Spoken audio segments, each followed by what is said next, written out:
lalu lintas. Sekarang kita mau melihat konsep risk and return dalam investasi. Ya. Ya kan, karena kita udah sama Pak Firman, berarti kita akan ngomongin tentang investasi, ya kan. Kalau boleh dijelasin awamnya risk and return, itu kalau misalnya bisa dijabarkan dengan Oh, ini ada. ini ada nih. Assalamualaikum. Tiba-tiba muncul. Mau bahas investasi katanya. Iya. Ada bintang tamunya? Siapa? Belum ada? Wah, sinar. Ada Pak Firman Mariwan di sini. Pantulan daripada cahaya. No. Welcome back Pak Firman. Ya, Pak Firman aduh. terakhir kali datang ke sini tuh bawa buku. Apa buku? Sekarang bawa apa Pak? Bukunya lagi persiapan dicetak. Oh, udah masuk cetak. Lagi Udah masuk dapat cetak. penerbit. Udah. Ih, keren, cepet banget Keren. progresnya. Buku apa belum tahu. Ih, Nah, masih paham Pak Firman. kasih Bukunya dong, kumpulan dari materi-materi yang kita bahas di Sunset Talk. Oh ya? Iya. Oh menarik. Jadi Penting kalau tuh. mau bisa jago ngatur keuangan, mau punya masa depan secemerlang masa depannya Pak Firman, nantikan bukunya ya Pak Firman ya. Udah bisa di spill nama tanggalnya nggak? Tanggalnya Tanggalnya ya? Tanggalnya, ya. nanti. Jadi mereka lagi siapin timelinenya. Atau bulan deh? Nanti mungkin minggu Nggak depan. mau minggu di depan. spill, Belum boleh nggak di-spill. boleh, belum. Belum. Oke. Jadi ini kayak buku sakti panduan untuk menjadi Pak Firman. gitu. Menjadi sesukses Pak Firman. Benar. Iya, Kenapa iya, kita iya, bilang menjadi seperti Pak Firman? Karena Pak Firman tuh selalu membawa literasi keuangan yang dar-der-dor setiap kali datang ke sini. Betul. Kayak nampar kita terus gitu. Menampar. Kali ini yang tertampar mau kita. dibahas adalah memahami konsep risk and And return return. dalam Iya, investasi. iya. Jadi investasi itu punya dua sisi Betul. mata uang ya Pak ya. Betul. Ada risikonya, Ada risikonya, ada returnnya. untungnya. Iya. Betul. Tadi sebelum lo datang gue mau minta jelasin. Oh kayak udah, gimana. udah nanya. Oh aku belum lihat Pak Firman dari sini tadi. Boleh Pak Firman, boleh dijelasin. Ya. Hari ini kita mau bahas tentang no risk, no return.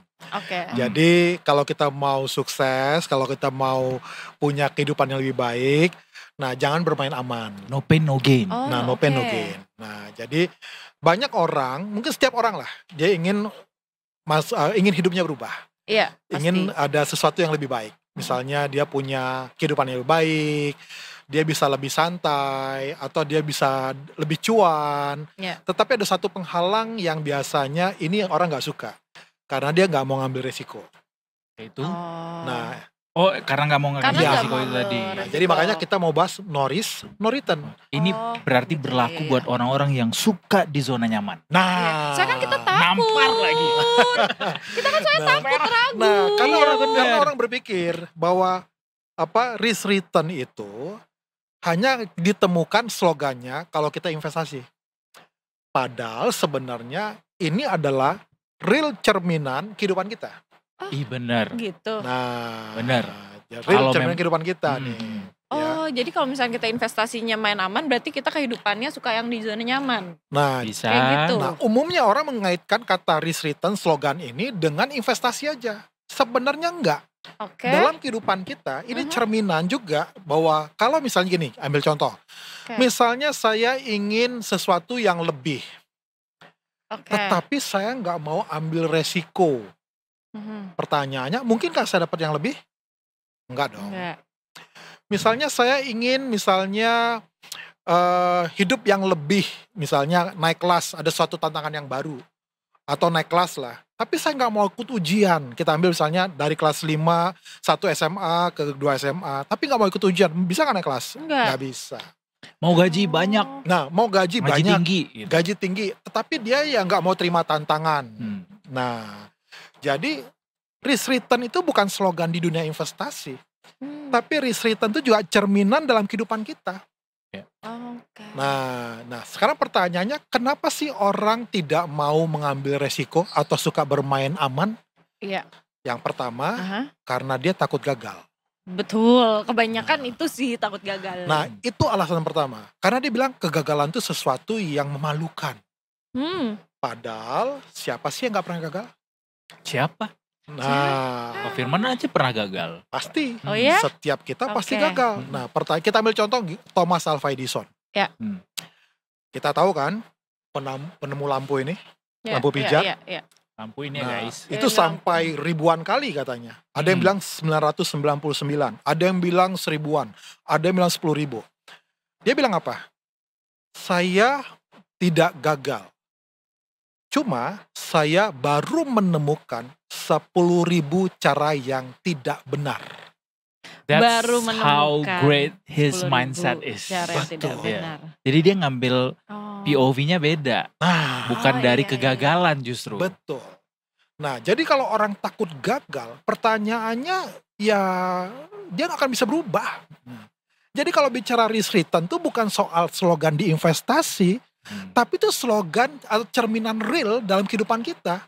Jadi kalau misalnya kita nggak mau mengambil resiko, kita nggak akan kemana-mana. Artinya Iya, Pak kita Firman akan mau stuck ya. bilang, kalau lo mau berubah, berarti lo harus ngorbanin sesuatu. Betul, harus berani bayar harga. Harus Oke. berani bayar harga. Nah, itu contoh lampu yang kita nikmati hari ini, Thomas Alva Edison, dia mindsetnya bilang apa? Saya tidak gagal, tetapi saya baru menemukan 10.000 yang tidak benar. Gokil. Nah, Itu keren Walt sih. Disney. Ya. Walt Disney itu adalah orang yang dikeluarkan, dipecat dari tempat dia bekerja di surat kabar. Karena dinilai dia tidak imajinatif dan tidak kreatif. Nah, akhirnya karena dia dipecat, lalu akhirnya dia buat studio tuh. Ya, dan studio pertamanya gagal. Tetapi dia yang menemukan karakter Mickey Mouse yang melegenda saat ini. And the rest Iya, is iya, iya. history. Betul. Coba, Wow. kalau misalnya dia udah gagal, dipecat, lalu studio yang pertama juga gagal, dia berhenti, nggak akan ada Mickey Mouse yang sekarang. Benar. Tuh. Kalau Kolonel Sanders menyerah di usia 50-an, Betul, mungkin kita Oh, tidak iya, iya. menemukan KFC. ayam seenak yang itu. Yang itu nggak boleh nyebut namanya.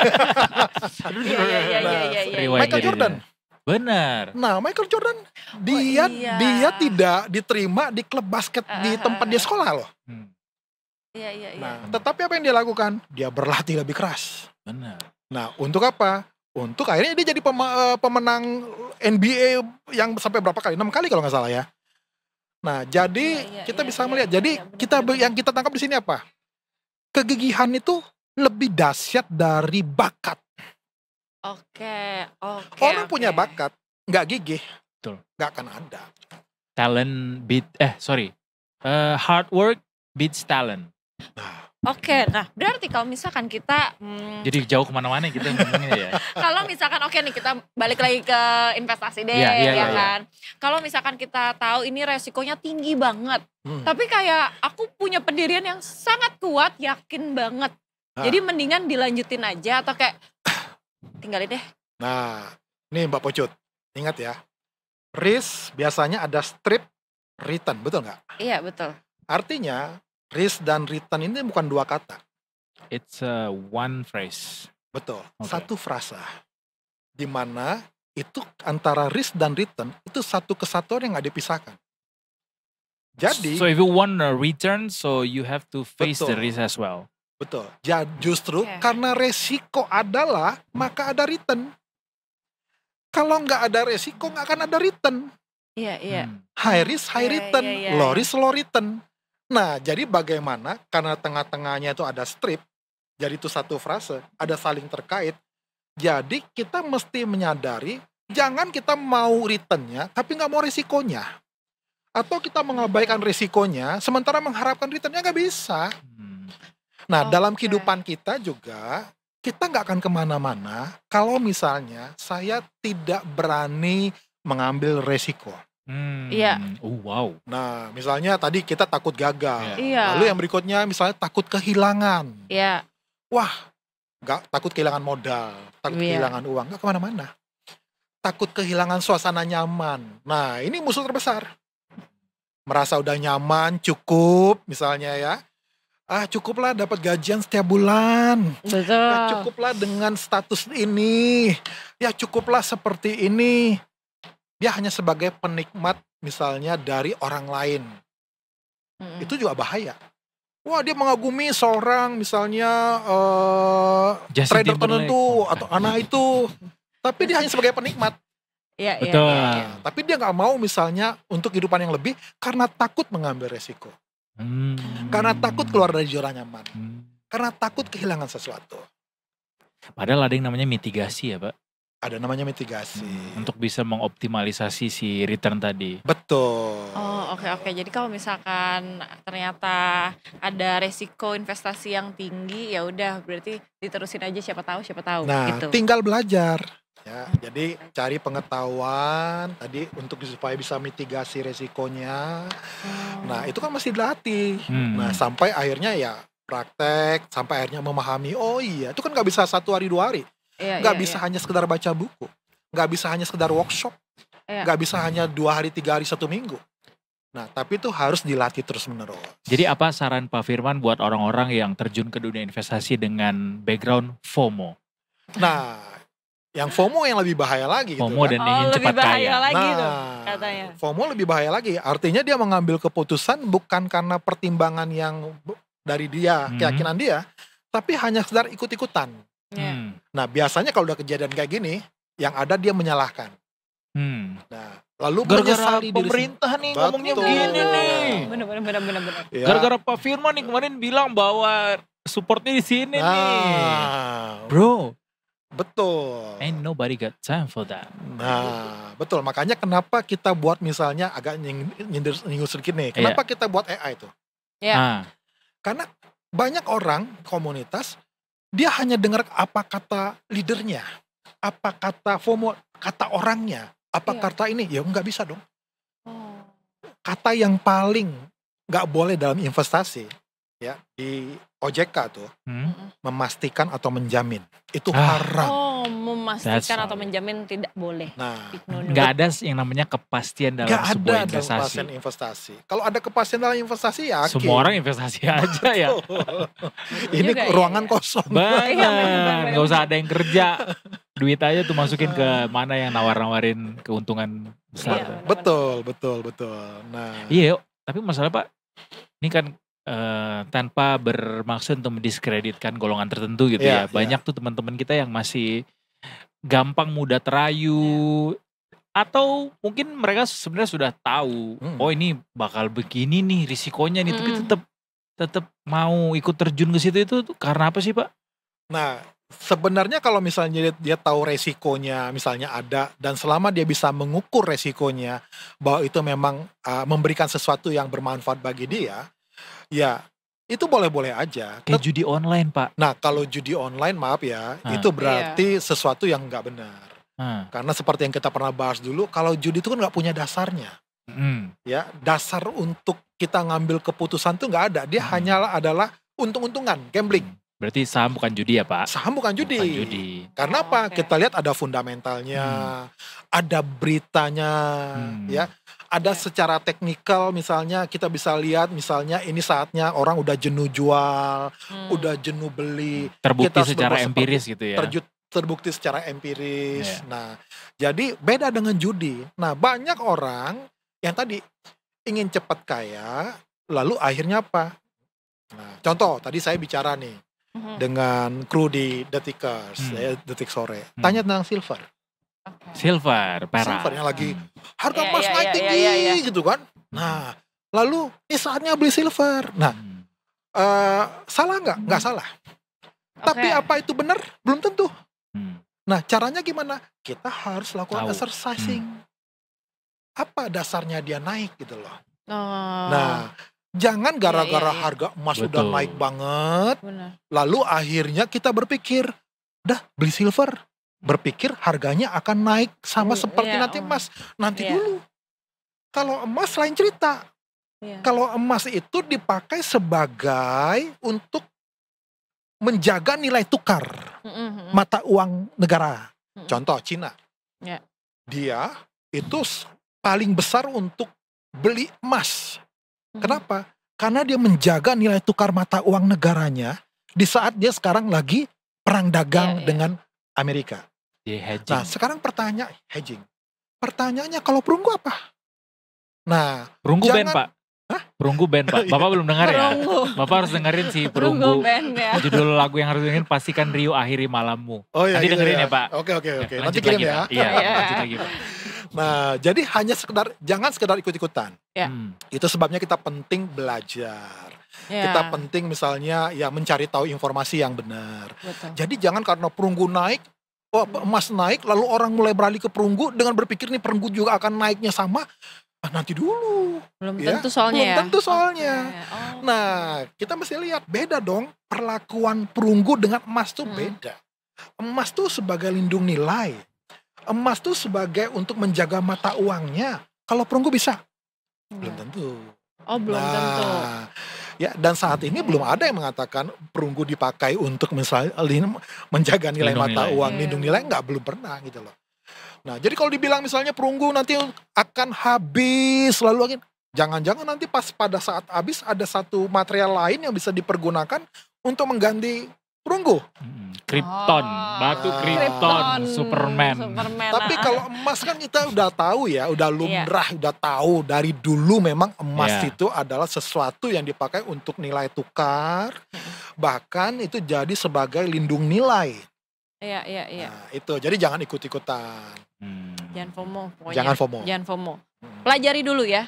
Pelajari dulu. Jangan ini FOMO. buat diri kita sendiri juga kan? Ini buat saya. Bener. Jangan FOMO. Pelajari dulu yuk. Kita tuh suka banget ngikutin tren soalnya. Iya. Orang kemana kita ikut kemana. Orang main pedal, kita main pedal. Masih dibahas pedal. Kayaknya Mas Edo mau lagi main pedal. Ya udah besok main pedal bareng-bareng. Enggak, lagi happening kan kayak gue kalau nggak ikut circle orang-orang main pedal tuh gimana sih? Karena kayak everybody plays pedal right now. Betul, tapi kan itu investasi juga, investasi kesehatan. Yang penting gerak. Nah, kalau beneran dipakai sih iya bagus. Kalau raketnya cuma dipakai sekali seminggu juga kan. Yang penting kan pernah dipakai. Oke. Nanti saya diserang sama fans Padel Nation. Padel Bajide. Iya. Bukan salah. Salah. Jadi yang namanya investasi itu datang bersamaan dengan risiko juga ya Pak ya. Betul. Gak cuma bicara soal untung, tapi kita harus juga pahami ini ada risikonya. Betul. Mau dia yang risikonya rendah, sedang, tinggi. Semua ada risiko, nggak ada yang nggak ada risikonya. Betul. Nggak pernah dikenalin tuh ya Pak ya. Ini nggak ada risikonya guys gitu. Kayak zero resiko, nggak ada. Bahkan bisnis pun ada risiko. Ada risikonya. Betul. Jadi resiko pasti ada. Cuma yang menjadi persoalan bagaimana mengelola resikonya. Betul. Bagaimana memitigasi risiko. Bagaimana mitigasi risikonya. Caranya gimana? Tanya Pak Firman. Pahami secara lebih lanjut dalam kelas-kelas Pak Firman. Oke, betul. Benar kan Pak ya? Betul. Nanti mulai bulan Juni nanti, minggu kedua, itu ikutin di Detik Course. Oh ada Detik Course. Ini yang restoran seafood ini? Bukan. Itu Helm Course. Bukan ya? Detik Course ya? Nanti Detik akan lakukan akan lakukan secara rutin setiap bulan.